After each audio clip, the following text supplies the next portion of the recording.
ang mga walang kwentang-kwento ni Lola.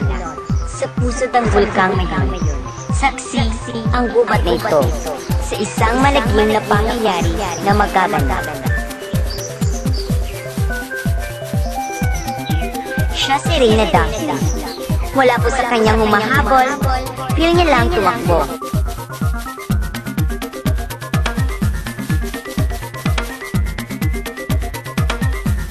Hindi siya mahilig mag-emote.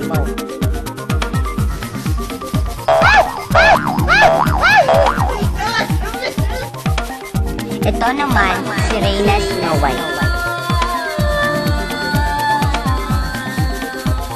Dahil sa kanyang angking alindog, maraming lalaki ang nabibighani sa kanya.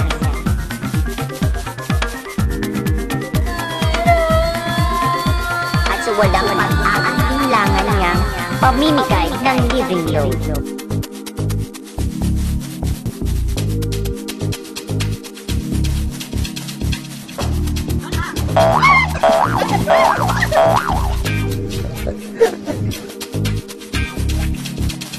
Siya naman si Reyna Dampula, mula sa karian ng Bugilad. Diig pa siya, bata pa siya, pangarap niya talagang maging sikat na rampa. Kaya kahit kuntis at kabuwanan na niya, tumatambling pa rin siya.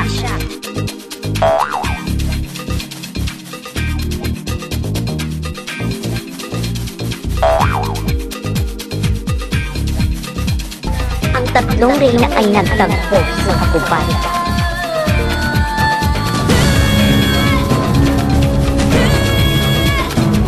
Upang maglaban-laban.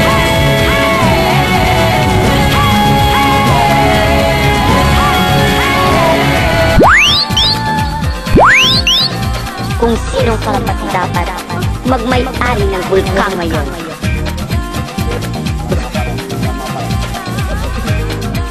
Dahil po pare-pareho camera conscious.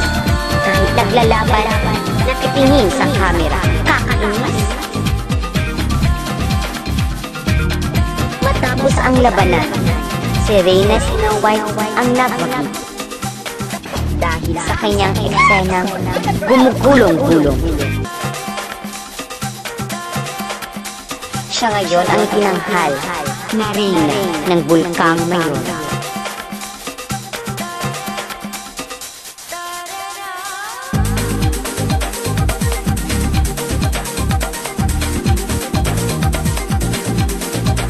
At dyan po nagtatapos ang mga walang kwentang-kwento ni Lola.